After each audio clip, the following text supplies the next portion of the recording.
The metal floors of the Zephyrian battlecruiser vibrated under the weight of heavy boots and claws. In the main barracks, alien soldiers from different worlds sat around metal tables, cleaning their weapons and sharing stories. The air smelled of oil and the strange mix of different alien breathing gases. Private Zektar held a stack of human papers in his scaled hands. His yellow eyes moved quickly across the strange human writing. The young Zephyrian soldier was barely past his first molting, but he had already fought in 3 battles against human colonies. Like most of his kind, he had green scales that covered his tall, thin body and sharp teeth that showed when he smiled. "Listen to this," Zektar said, his voice making a hissing sound through his teeth. "The humans have something called Marines. They think these soldiers are special." He looked up at his fellow soldiers and grinned. "They believe these Marines are the toughest fighters in the galaxy." The other aliens around the table started to laugh. Private Click, a Kithro with 6 arms and large black eyes, clicked his mandibles together. "All humans think they are tough. We have crushed 12 human colonies already. What makes these Marines different?" Zektar flipped through more papers. "They have stories about a place called Paris Island. They say this place turns soft humans into hard warriors. They call it the Crucible." He made a sound like choking. "They actually believe that pain and hardship make better soldiers." Sergeant Thylax, a Vorthan being made of purple gas, floated above the table. His voice came from everywhere and nowhere at once. "Pain makes soldiers weak. Smart species use technology and tactics. Only primitive races think suffering creates strength." The aliens laughed louder. In the corner of the room, Commander Vexahan sat alone, cleaning his plasma rifle. His 3 purple eyes watched the younger soldiers, but he said nothing. Deep scars covered his green scales, and his left arm had been replaced with a mechanical one after some long-ago battle. Zektar continued reading. "They have a saying, Semper Fi, it means always faithful. They promise to never leave a man behind." He shook his head. "In battle, smart soldiers retreat when they are losing. But these humans think they must save everyone, even if it means more deaths." "Stupid," said Private Nexal, another Zephyrian. "Dead soldiers cannot fight again. Live soldiers can return with better weapons." "But wait, there is more," Zektar said, his voice full of fake excitement. "They have songs about their battles. Listen to this. From the halls of Montezuma to the shores of Tripoli, we fight our country's battles in the air, on land, and sea." The aliens burst into laughter again. Click's 6 arms waved in the air. "They sing about fighting. What is next? Do they dance before battle too?" Thylex's gas form swirled faster. "Music does not stop bullets. Songs do not win wars. These humans are even more primitive than we thought." Zektar found more papers. "They call themselves devil dogs and leather necks. They think these names make them sound scary." He made a sound like a growl. "I am a devil dog. Fear me and my leather neck." Even the quiet aliens in the back of the room started to laugh. The sound filled the barracks like the roar of engines. "What about their leaders?" asked Nexal. "Do they have special names too?" Zektar looked through more papers. "They worship someone called Chesty Puller. The humans say he won many battles against impossible odds. They tell stories about him like he was a god." "A god of war?" Thylax asked, his gas form turning darker purple. "How primitive?" "Modern warfare is about numbers, technology, and strategy. One soldier cannot change the outcome of a battle." "But the humans believe it," Zektar said. "They have hundreds of stories about individual Marines doing impossible things. They think one Marine can hold off an entire army." The laughter grew louder. Some aliens started to make jokes about human Marines being magic warriors with special powers. Others pretended to be scared of the mighty devil dogs. Commander Vexahan stood up slowly. His mechanical arm made small clicking sounds as he moved. The younger soldiers looked at him, expecting him to join their fun. "Commander," Zektar called out, "do you want to hear more about these human Marines? They have some very funny stories." Vexahan Three Eyes looked at the young soldiers for a long moment. His scarred face showed no emotion. Humans are still the enemy, he said quietly. They should not be underestimated. The barracks became quiet for a moment, then Click started to laugh again. Commander, you worry too much. We have seen humans fight. They run when they are hurt. They surrender when they are surrounded. These Marine stories are just lies to make them feel better about being weak. Old soldiers always worry about everything, Nexal added. The humans we have fought were no different from any other species. They break when enough pressure is applied. Thylax floated closer to the commander. Perhaps the commander fought different humans long ago. But the ones we face now are soft colonists and merchants. They are not the warriors from their old stories. Vexahan picked up his rifle and checked the power cell. Perhaps, he said quietly. But his three eyes showed something that might have been doubt. Zektar went back to reading the human papers. They have something called the Marine Corps' birthday. Every year, they have a party to remember when their organization started. They eat cake and tell old stories. Warriors who have birthday parties, Click said, shaking his head. How can such a species conquer other worlds? They have not conquered anything, Thylax pointed out. We are conquering them. Soon there will be no more human colonies. Then these marine stories will be forgotten? The aliens continued to laugh and joke as they prepared their weapons for the next battle. They had orders to attack a human colony called New Charleston in 2 days. Intelligence reports said it was defended by local militia and some regular human soldiers. Commander Vexahan walked toward the door of the barracks. Before leaving, he turned back to look at his soldiers. Remember your training, he said. Follow your orders. Do not assume the enemy is weak just because you do not understand them. After the commander left, the younger soldiers continued their jokes. They made plans to collect more human papers after the battle. They wanted to read more funny stories about the legendary Marines. None of them noticed that their commander had not smiled once during their entire conversation.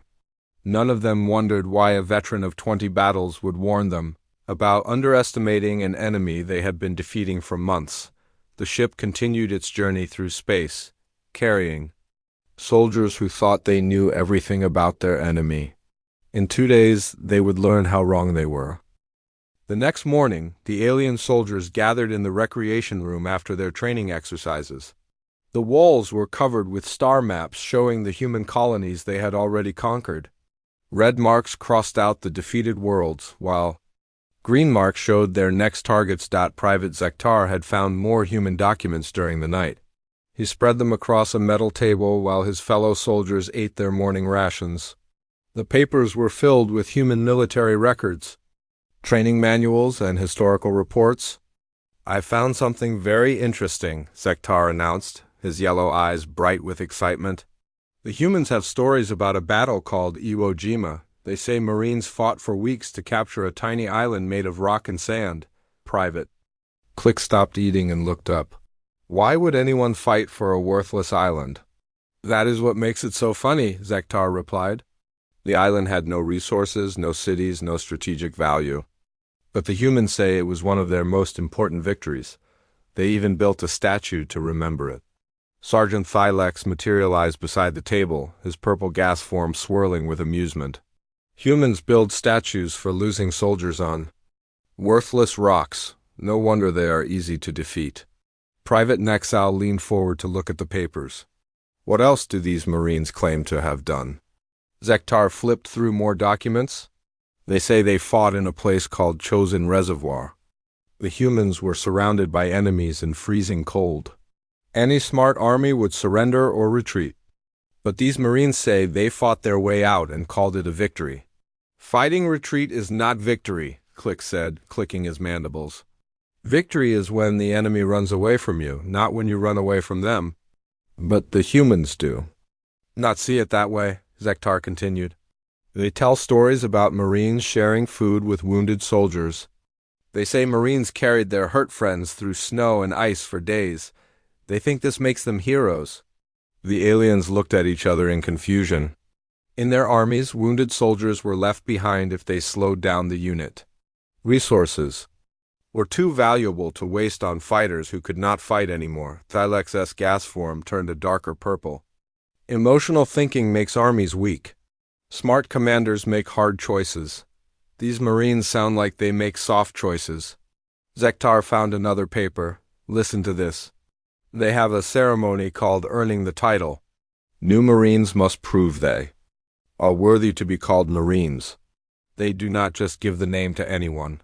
What kind of proof? Asked Nexal. They must complete something called the Crucible. It is 13 weeks of training that breaks their bodies and minds. Many humans fail and never become Marines. The ones who succeed think they are special. Private Click's 6 arms waved in the air. 13 weeks? Our basic training is 4 weeks and produces better soldiers. These humans waste time with unnecessary hardship. There is more, Zektar said, grinning. They have a book called the Marine's Hymn. Every Marine must memorize it and sing it together. They think singing the same words makes them brothers. He began to read from the paper in a mocking voice. First, to fight for right and freedom and to keep our honor clean. We are proud to claim the title of United States Marine. The aliens burst into laughter.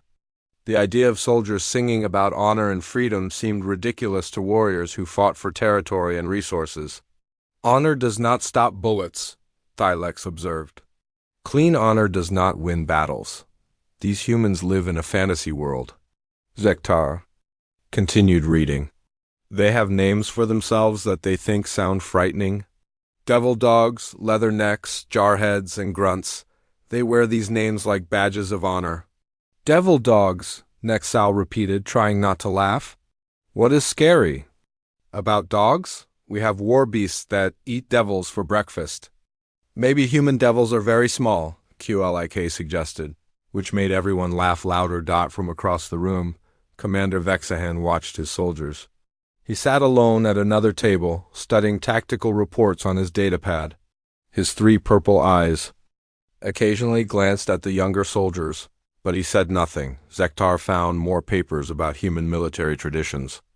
They have something called the Marine Corps' birthday. Every year on the same day, all Marines everywhere stop fighting to have a party.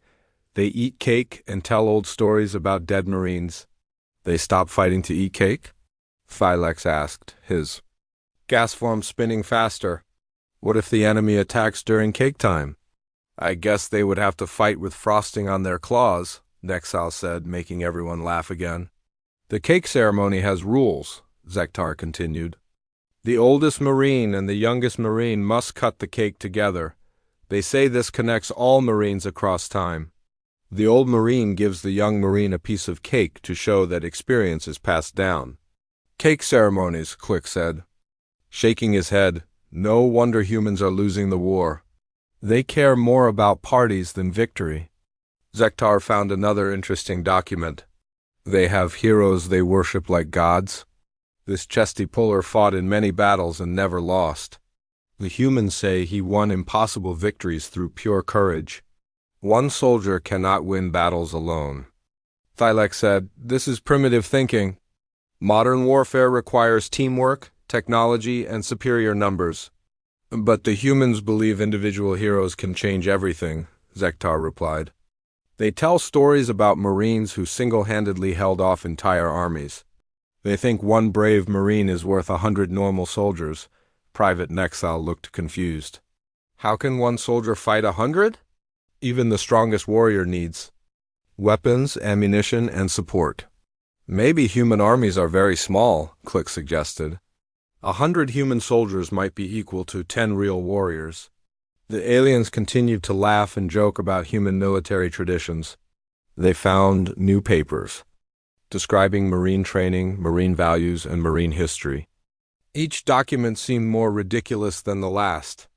They have a saying, Zektar read, once a Marine, always a Marine. They think being a Marine changes someone forever. Even old Marines who cannot fight anymore still call themselves Marines. Old soldiers should retire quietly, Thylex observed. Clinging to past glory shows weakness of mind. Humans are sentimental creatures, Nexal added. They form emotional attachments to ideas and organizations. This makes them predictable and easy to manipulate. Commander Vexahan stood up from his table. His mechanical arm made soft clicking sounds as he gathered his papers. The younger soldiers looked at him expectantly. "Commander," Zektar called out, "we are learning about human marine traditions. Do you want to hear about their cake ceremonies?" Vexahan's scarred face remained expressionless. "Human traditions are not relevant to our mission. Focus on their weaknesses, not their customs."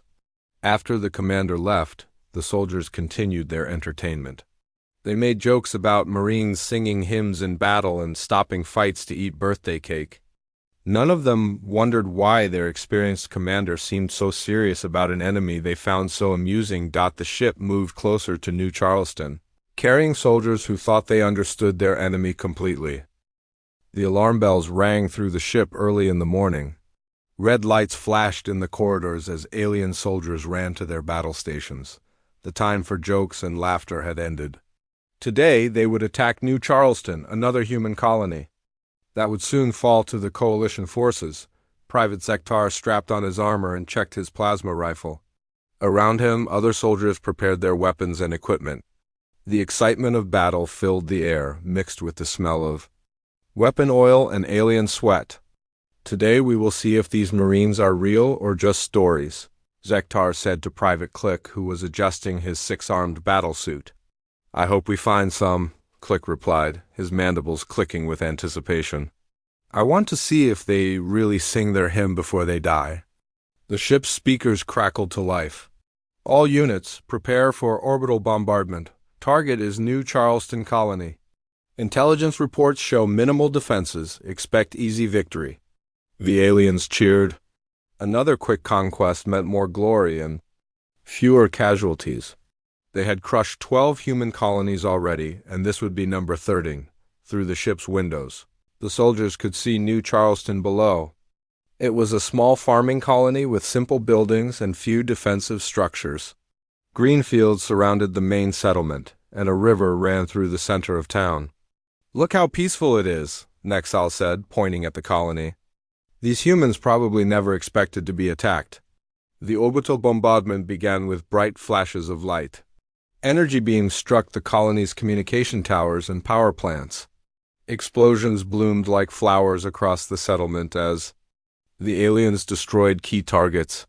"Phase 1 complete," announced the ship's tactical officer. "Landing craft, prepare for ground assault."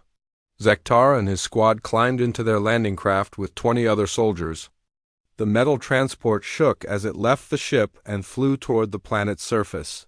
Through the small windows, they could see smoke rising from the bombarded colony. "Remember," Sergeant Thylek said, his gas form compressed into a combat suit, "we capture the leaders and destroy the military facilities. Show no mercy to armed resistance." The landing craft touched down in a field outside New Charleston. The aliens poured out, their weapons ready. They could see human civilians running in panic, trying to escape the destruction. "Spread out and advance," ordered Lieutenant Kexmar, the unit commander. "Push toward the town center. Kill any armed humans you find." The aliens moved forward in formation. Their advanced weapons and armor made them confident. They had fought humans before, and always won easily. This battle would be no different.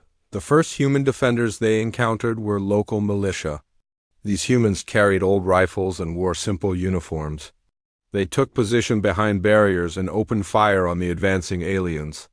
"Pathetic," Zektar muttered as he returned fire. His plasma shots cut through the human defenses like a hot knife through butter. The militia soldiers fell back, leaving their wounded behind. The aliens pressed forward, destroying human positions one by one.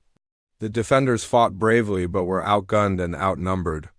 Within an hour, the coalition forces had reached the outskirts of New Charleston. "This is easier than our training exercises," Click said, stepping over a destroyed human barricade. "Where are the legendary Marines we read about?" "Probably hiding with the civilians," Nexal replied. "These humans are cowards like all the others."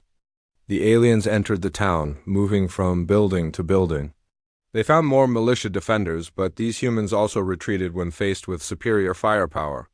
The coalition soldiers began to relax, thinking the battle was almost over. Lieutenant Kexmar's radio crackled. "Sir, we have incoming ships. Multiple human vessels approaching from the north." The aliens looked up to see 3 human transport ships flying toward the colony. These were military vessels, bigger and more heavily armed than the civilian craft they had destroyed earlier. "Probably reinforcements from another colony," Thylek said. "We will crush them like the others."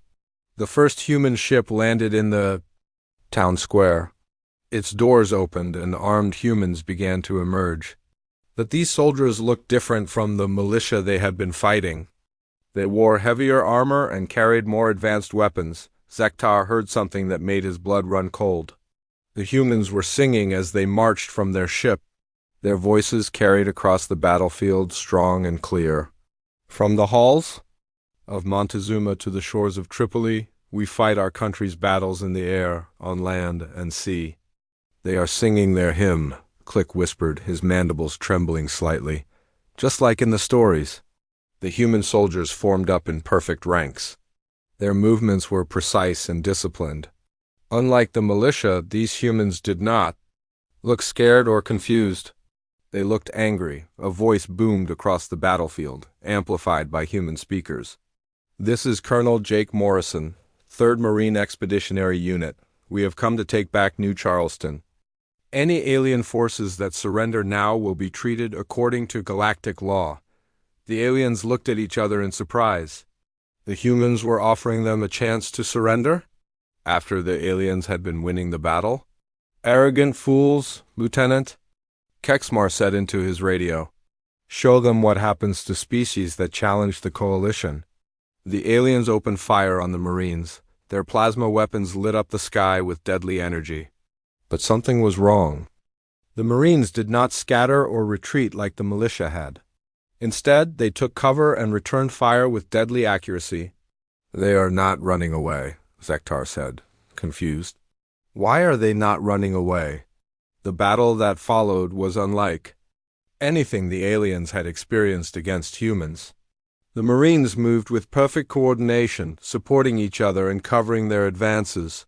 When one Marine was wounded, others immediately moved to help him. "Leave the wounded," Thylex shouted at his soldiers. "We must advance." But the Marines were not leaving their wounded. Instead, they fought harder to protect their fallen comrades. They used their bodies as shields and shared their ammunition without hesitation. Private Nexal watched in amazement as a human Marine carried his wounded friend to safety while under heavy fire. The Marine could have escaped easily by himself, but he refused to leave his comrade behind. "They really do not abandon their people," Nexal said quietly. The Marines began to push the aliens back. Their superior training and equipment began to show. More importantly, they fought with a determination that the aliens had never seen in human soldiers before. "Sir," Zektar called to his lieutenant, "these humans are different from the others. They fight like they are not afraid to die." Lieutenant Kexmar fired his weapon at a group of advancing Marines. All humans fear death. These are just better trained. But as the battle continued, it became clear that these Marines were not just better trained. They fought with a ferocity that seemed to come from deep inside them. When their ammunition ran low, they fixed bayonets and charged. When their positions were overrun, they fought with knives and bare hands. The aliens began to take casualties. Real casualties, not just minor wounds. Marines with rifles were picking off alien soldiers with precise shots. Marines with heavy weapons were destroying alien equipment. "Fall back," Lieutenant Kexmar ordered. "Regroup at the landing zone." As the aliens retreated, they could hear the Marines behind them. The humans were not just advancing, they were still singing. "First to fight for right and freedom, and to keep our honor clean. We are proud to claim the title of United States." Marine. The sound followed the aliens as they fled, a reminder that the enemy they had mocked was now hunting them across the battlefield. For the first time since the war began, the coalition forces had been forced to retreat by human soldiers. The myths and legends they had laughed about were walking toward them with weapons in their hands. The alien soldiers sat in the medical bay of their ship, getting treatment for their wounds. The air was thick with the smell of healing gel and antiseptic. Many of the soldiers had bandages on their arms and legs. Some had worse injuries. Private Zektar held an ice pack against his bruised shoulder where a Marine's bullet had struck his armor. The impact had not broken through, but it had left him sore and shaken. Around him, other soldiers nursed their own injuries in silence. For the first time since the war began, the coalition forces had been forced to retreat from a human colony. The shame of defeat hung over them like a dark cloud. They had always been the hunters, but today they had become the hunted. "I do not understand," Private Click said quietly, his mandibles clicking with confusion. "These humans fought differently than the others. They did not run when we shot at them. They did not surrender when we surrounded them." Private Nexal wrapped a bandage around his leg. "They carried their wounded friends even when it put them in danger. That makes no tactical sense. Dead weight slows down an army." "But they were not slow," Zektar pointed out. "They move faster than us even while helping their injured." "How is that possible?" The younger soldiers looked around the medical bay. They had been laughing about human Marines just 2 days ago. Now they were nursing wounds that those same Marines had given them. "Where is Commander Vexahan?" asked Click. "He should explain what happened down there." "The commander is on the bridge," said a medical technician. "He's giving his report to headquarters." The soldiers continued to sit in uncomfortable silence. They had lost 7 members of their unit in the battle. 7 experienced warriors had been killed by humans they thought were weak and primitive. An hour later, Commander Vexahan entered the medical bay. His mechanical arm sparked slightly where a Marine's bullet had damaged it. His 3 purple eyes looked tired and old. The younger soldiers gathered around their commander. They needed answers. They needed to understand what had gone wrong. "Commander," Zektar said carefully, "those humans fought like no others we have faced. They seemed to know exactly what we would do before we did it. They worked together like they had been fighting as one unit for years," Click added. "Every Marine knew where every other Marine would be." "How do they train soldiers to fight like that?" Commander Vexahan sat down on one of the medical beds. His scarred face looked even more tired than usual. For a long moment he said nothing. The younger soldiers waited, hoping their veteran leader would help them make sense of what they had experienced. Finally, Vexahan spoke. "You want to know why those Marines fought differently than other humans?" "Yes, sir," several soldiers said at once. "You want to know why they did not retreat when they were outnumbered?" "Yes, sir." "You want to know why they risked their lives to save their wounded friends?" "Yes, sir." Commander Vexahan's 3 eyes looked at each young soldier. "Then I will tell you something that happened 20 years ago. Something the coalition has kept secret from soldiers like you." The medical bay became completely quiet. Even the medical technicians stopped their work to listen. 20 years ago. I was a young lieutenant like you. I had just finished my training and was eager to prove myself in battle. My first assignment was to attack a human outpost called Firebase Delta. Zektar leaned forward. "What happened there, sir?" "Firebase Delta was a small human base on a moon near the outer rim. Intelligence told us it was defended by one company of human soldiers, about 150 men. We had a full battalion of 800 warriors. That should have been an easy victory," Nexal said. "That is what we thought," Vexahan replied. "We were young and confident just like you were before today. We thought humans were soft and weak. We thought superior numbers would guarantee victory." The commander paused, his mechanical arm making soft clicking sounds. "The humans at Firebase Delta were Marines, led by a captain named Pete Sullivan. They had been stationed there for 6 months, preparing defenses and training together.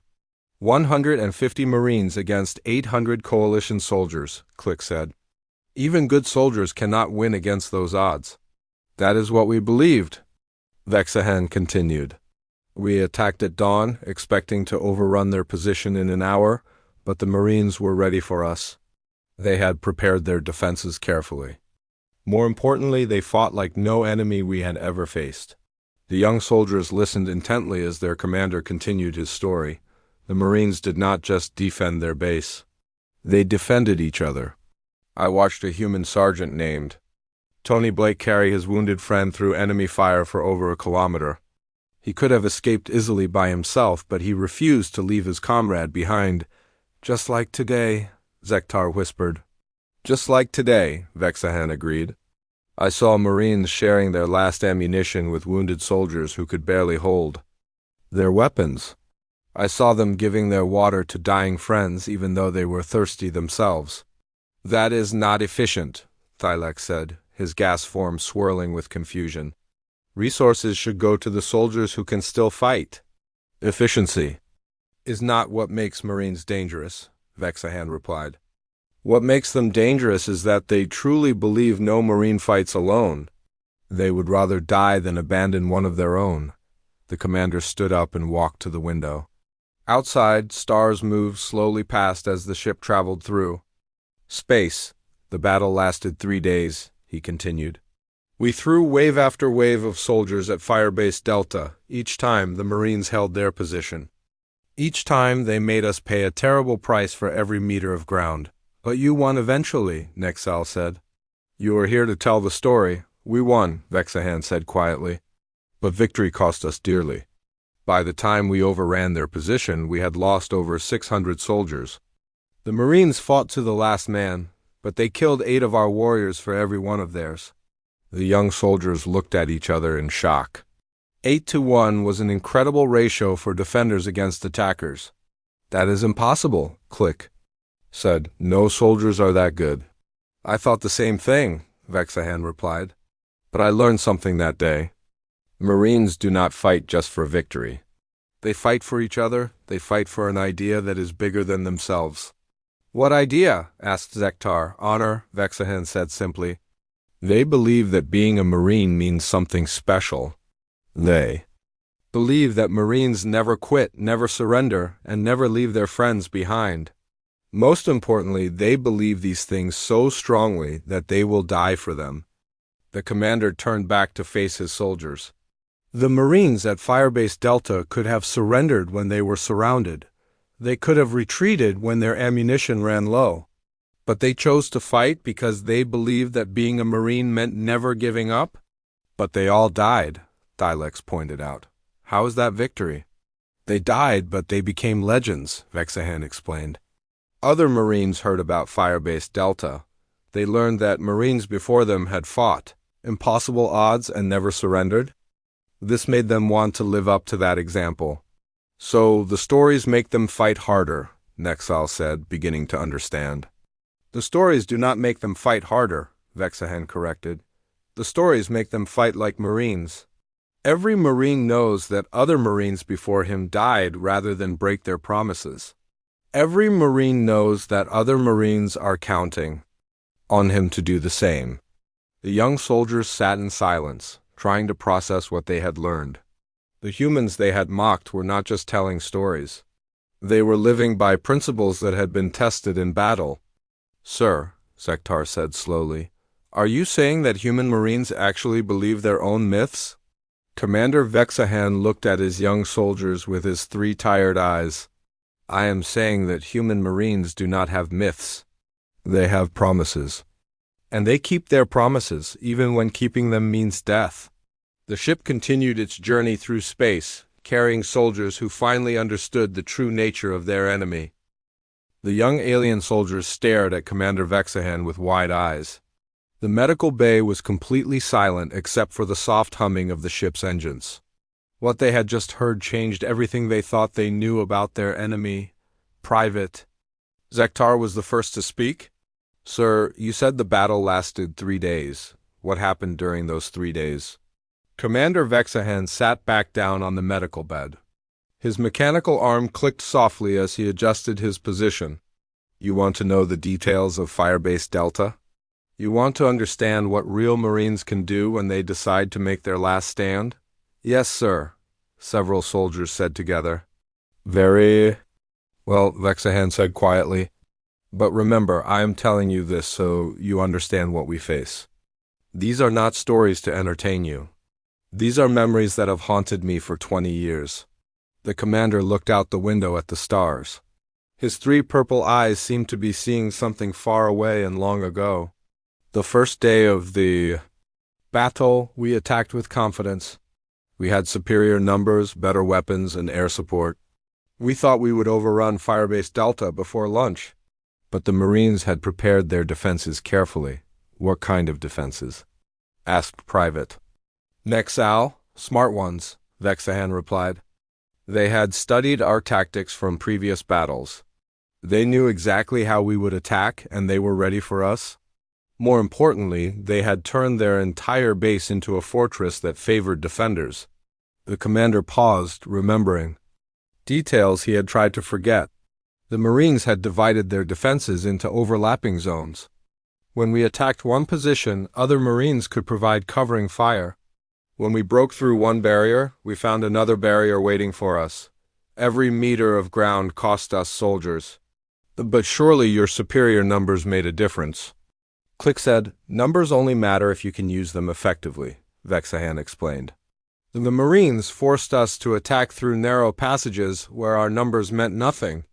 They made us come at them a few soldiers at a time, where their superior training and better positions gave them the advantage. The commander stood up and began to pace around the medical bay. On the first day, we lost 200 soldiers and gained only 50 meters of ground. Our battalion commander was furious. He ordered us to attack again the next day with heavier weapons. What happened on the second day? Zektar asked. We brought plasma cannons and missile launchers. We thought we would blast the Marines out of their positions with overwhelming firepower. But something happened that I had never seen before in any battle. Vexahan stopped pacing and looked directly at his soldiers. The Marines began to sing. Sing? Thylex asked, his gas form swirling with confusion. In the middle of a battle? While we were bombing their positions, while their friends were dying around them, the Marines sang their hymn. Their voices carried across the battlefield, strong and clear, even over the sound of explosions. The young soldiers looked at each other in amazement. They remembered hearing the Marines sing during their own battle at New Charleston. The singing made our soldiers nervous, Vexahan continued. What kind of warriors sing while they are being killed? What kind of soldiers? Show no fear in the face of certain death? Crazy ones, Nexal suggested. That is what we thought, Vexahan agreed. But we were wrong. They were not crazy. They were Marines. And Marines do something that no other soldiers in the galaxy do. What do? Asked Click. They turn their worst moments into their strongest moments. When things look hopeless, they become more dangerous, not less dangerous. When they are surrounded and outnumbered, they fight harder, not softer. Commander Vexahan sat down again, his scarred face showing the weight of old memories. On the second day, we broke through their outer defenses. We thought we had finally defeated them. But as we advanced, we discovered something that changed everything I believed about warfare. What did you discover? Zektar asked quietly. The Marines had not been trying to stop us from advancing. They had been guiding us into a trap. They wanted us to break through their outer defenses. They wanted us to think we were winning. The commander's three eyes focused on his young soldiers. When we reached the center of their base, the Marines closed the trap. Suddenly, we were surrounded by enemies who knew every building, every corridor, and every hiding place. We had walked into their home, and they made us pay for it. How did they fight in close quarters? Nexal asked. Like demons, Vexahan replied simply. I watched a Marine named Lance Corporal Danny Price hold a narrow hallway by himself for 6 hours. He had been shot twice and had a broken arm, but he would not let us pass. Every time we tried to advance, he drove us back with precise rifle fire. One Marine held off an entire unit? Kylex asked in disbelief. One Marine who believed that his friends were counting on him. One Marine who would rather die than let his unit down. When we finally killed him, we found that he had used the last of his ammunition. He was preparing to fight us with a knife.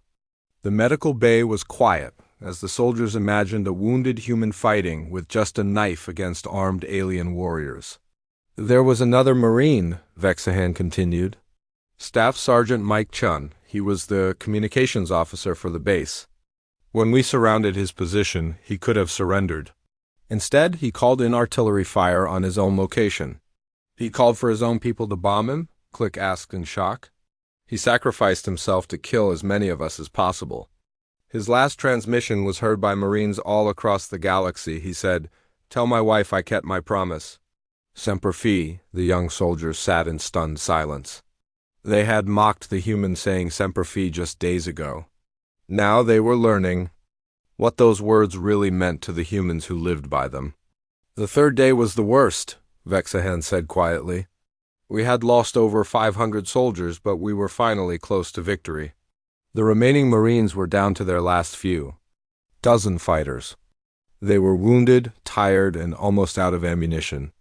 So they finally surrendered? Nex_all asked hopefully. No, Vexahan said firmly. They did something that I still have nightmares about. They made their final stand in the command bunker.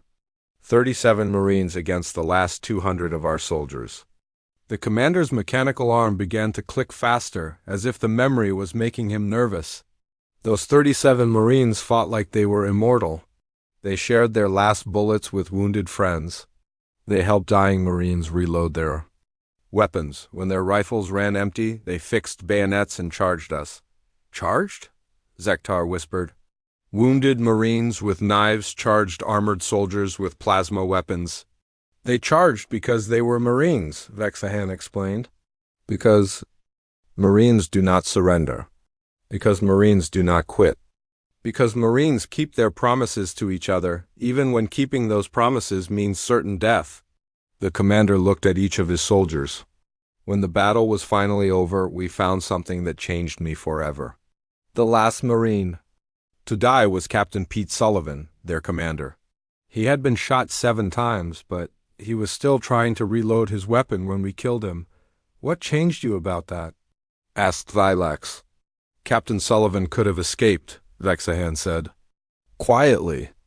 There was a tunnel that led out of the base. He could have saved himself and lived to fight another day. But he stayed with his Marines until the end, because that is what Marines do. The ship continued its journey through space, carrying soldiers who were finally beginning to understand the true meaning of the human words they had mocked. The enemy they faced was not just another species fighting for territory. They were warriors fighting for something much more dangerous than land or resources. They were fighting for honor. The red alarm lights suddenly flashed throughout the medical bay. Warning sirens began to wail as the ship's speakers crackled to life. All conversation stopped as the aliens listened to the urgent announcement. All hands to battle stations. Multiple human ships detected approaching our position. This is not a drill. Repeat, all hands to battle stations. Commander Vexahan stood up quickly, his mechanical arm clicking as he reached for his weapon. The young soldiers around him looked confused and frightened.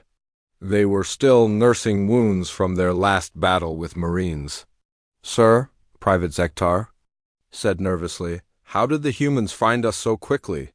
We are in deep space, far from any human colonies. Marines do not give up, Vexahan replied grimly.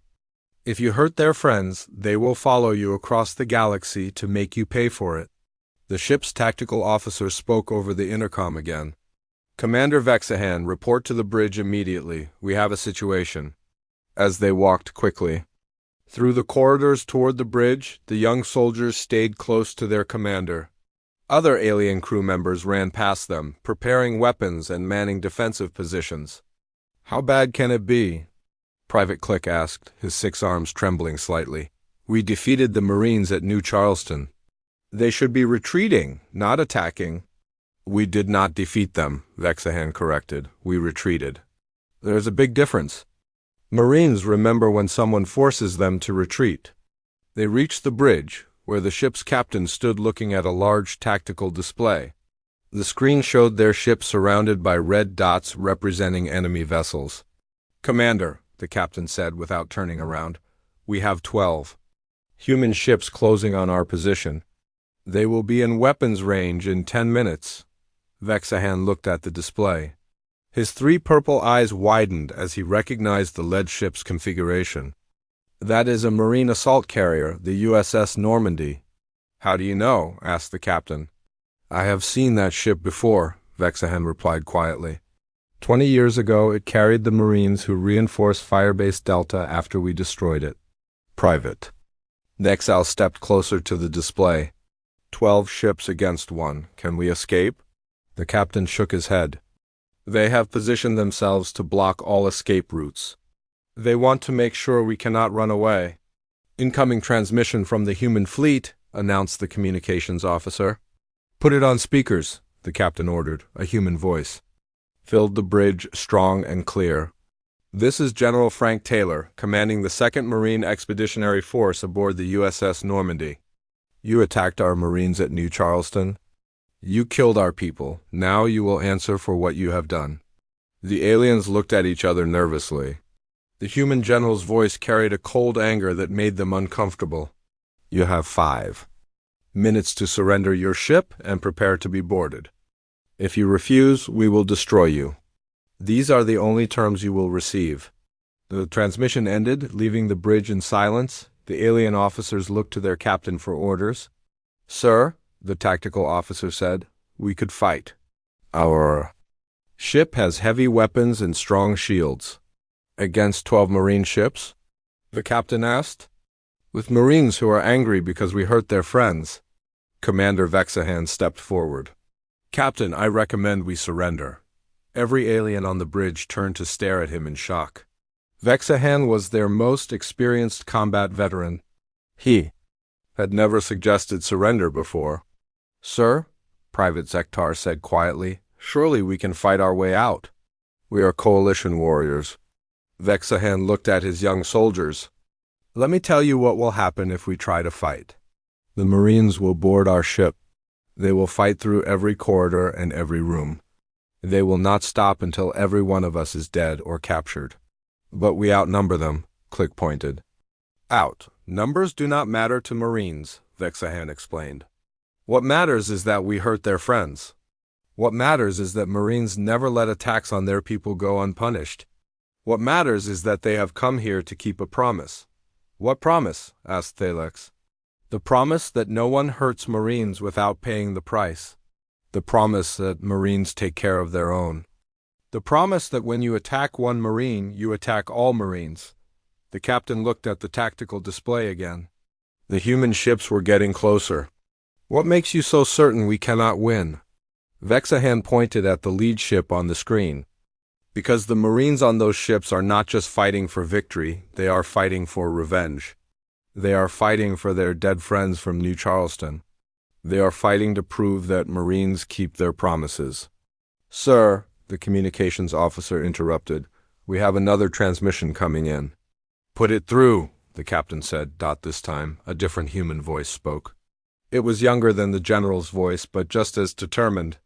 This is Colonel Lisa Park, 1st Battalion, 3rd Marines. We know you have our people's blood on your hands. We know you thought Marines were just stories. Today you learned that our stories are promises, and Marines always keep their promises. The transmission ended. Through the bridge windows, the aliens could see the human ships approaching. They looked bigger and more dangerous than any human vessels they had encountered before. Those ships are full of Marines, Vexahan said quietly. Marines who have heard the stories about Firebase Delta. Marines who have heard about Iwo Jima and Chosin Reservoir. Marines who know that other Marines before them died rather than break their word.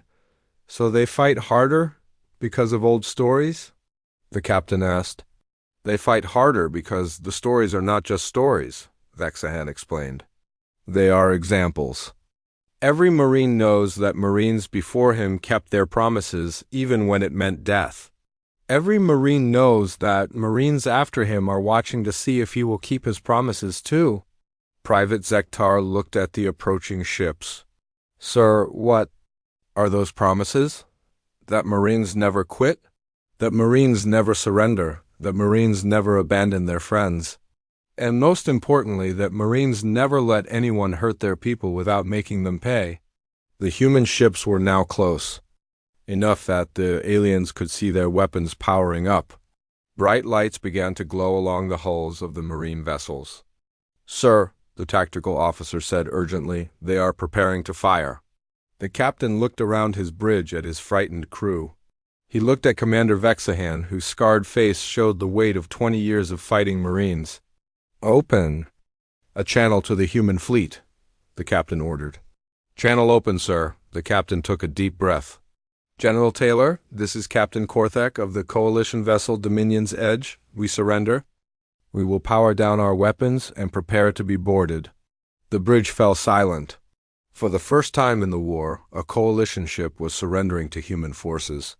"Acknowledged, coalition vessel," came General Taylor's voice. "You have made a wise choice. Prepare to receive boarding parties." As the alien crew began to shut down their weapons, Commander Vexahan gathered his young soldiers around him. "Sir," Zektar asked, "what will happen to us now?" "We will be prisoners," Vexahan replied, "but we will be alive. And perhaps we will learn something important." "What will we learn?" asked Click. "We will learn that the humans we mocked as primitive and weak are actually the most dangerous warriors in the galaxy. We will learn that their stories about honor and brotherhood are not myths. They are the foundation of a fighting force that turns ordinary humans into legends." Through the bridge windows they could see small craft leaving the human ships. Marines were coming to board their vessel. The same Marines they had laughed about were now coming to take them prisoner. "The Marines we read about," Vexan said. Quietly, the devil dogs and leather necks, the warriors who never quit and never surrender, are real. They are not just stories told to make humans feel better about themselves. They are promises kept by every generation of Marines. The first human boarding craft docked with their ship. The aliens could hear the sound of boots in the corridors as Marines began to secure the vessel. "Now you understand," Commander Vexahan said to his soldiers as they prepared to surrender their weapons. "The humans do not just tell stories about heroes, they become the stories. Every Marine carries the honor of every Marine who came before him. Every Marine knows that Marines who come after him are counting on him to keep the promise." The bridge doors opened and human Marines entered. With their weapons ready, these warriors wore the same uniforms their predecessors had worn at Iwo Jima, Chosin Reservoir, and Firebase Delta. They carried the same honor, the same determination, and the same unbreakable bond with their fellow Marines. The aliens raised their hands in surrender, finally understanding that they had not been fighting just another species. They had been fighting an idea that was stronger than any weapon, more powerful than any army, and more dangerous than any enemy they had ever faced. They had been fighting Marines.